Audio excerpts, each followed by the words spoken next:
Hi everybody and a big welcome to Steve's Kitchen. It's Valentine's Day. Well, it's not Valentine's Day, but it will be, and you should be making red velvet Valentine cookies for the person you love at Valentine's Day. Now, please subscribe to the channel, stay in touch, comments down below. Let me show you how to make these beautiful cookies. They're really very simple and very impressive.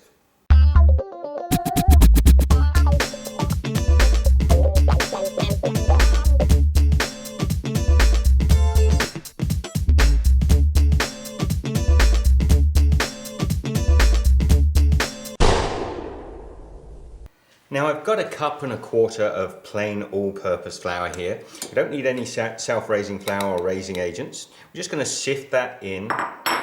I'm also going to add 1/3 of a cup of powdered sugar or icing sugar. Just sift that into the bowl.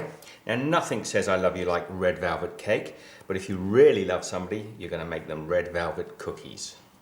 Now I'm also going to sift in 2 tablespoons of unsweetened cocoa.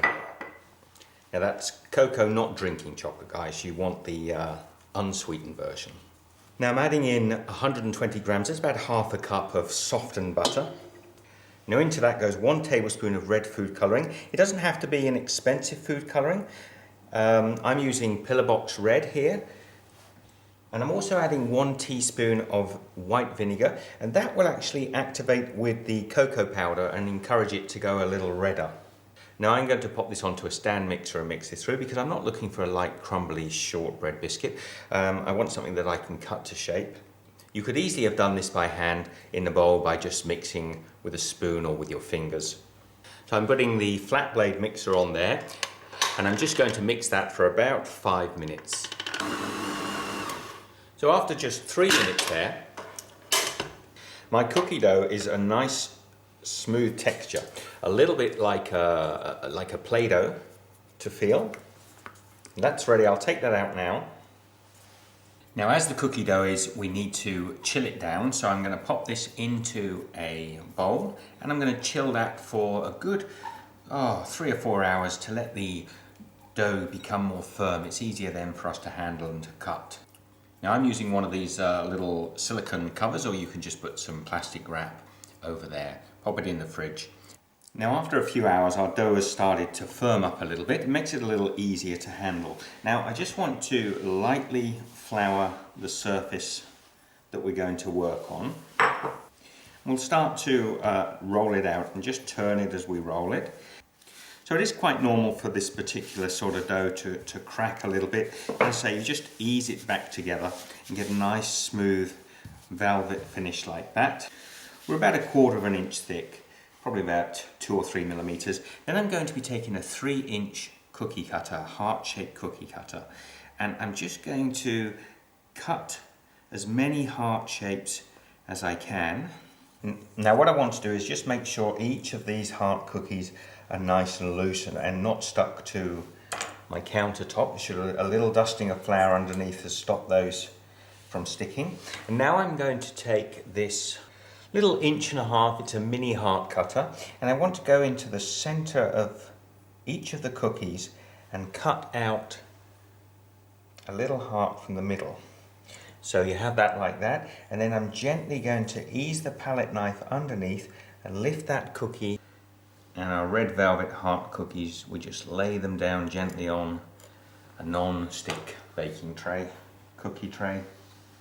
We'll just pop the little hearts on there as well. You might as well keep the little hearts. Now I should say, while you're cutting out your cookies and getting them ready, now is a good time to preheat that oven to 180 degrees Celsius. That's 350 degrees Fahrenheit, ready to cook these cookies. And they'll only take about, maybe 10-15 minutes. So there I have a tray of 12 red velvet cookies and the little hearts I'm baking as well. So there they are out of the oven and they've cooled down on the rack. They're beautifully... Now guys, let me just try one of these little hearts here. They're beautiful. Soft, buttery, melt in your mouth. And I reckon if you've followed me this far, you've already done yourself some justice to your Valentine. But for those serious people who are really in love, follow me a little bit further.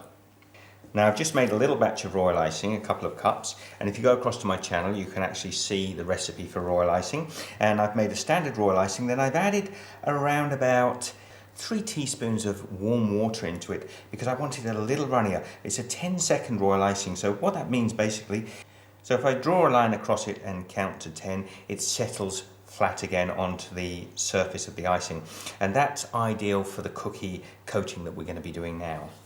So now I've mixed up the royal icing into red and white, 50-50, and I'm using a No. 1 icing nozzle here, and I'm just going to ice around the edge of each of my cookies. Now you could make your own icing bags with paper. I've got a video on my channel to show you how to make them if you haven't got icing nozzles. So the idea is to ice around the edge, inside and outside edge of this cookie, and then leave it for a few minutes to dry, and then we're going to ice the center or flood the center with a white icing.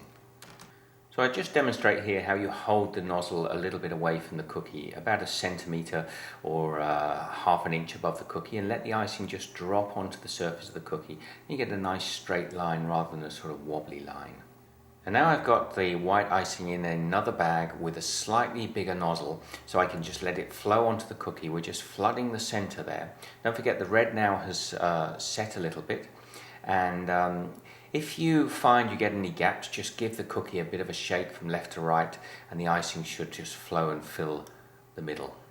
So now I'm just using the red again, and I'm piping onto the white icing while it's still wet, some little red dots. And then I'm going to take a toothpick or a needle and just drag through the center of each of these dots, and that makes a pretty little heart shape. And you have to do this while the icing is nice and wet. Now you see in the last one I dragged through the center in one full motion, and I did find sometimes it was good to do it this way, just to drag one heart at a time. Gave a nicer effect in some cases. And let's not forget the little hearts as well. I've piped red around the outside, and I'm just going to flood the center of these ones with white icing. And then really you can just play around, put some little dots, heart shapes, circles into the center, and drag them out with a needle or a toothpick to get some fancy shapes. And there you have it, beautiful red velvet Valentine cookies, all beautifully decorated, ready to be packed away and given to the person you love on Valentine's Day. Another great little idea is one of these little Valentine cookie box that I've made, and the design is quite common, but I've actually designed the packaging. So I'll pop that on my website. If you get across to my other channel, Steve's Chatback, and just take a look, I'll put a video up how to make these little boxes. So everybody, no excuse this Valentine's.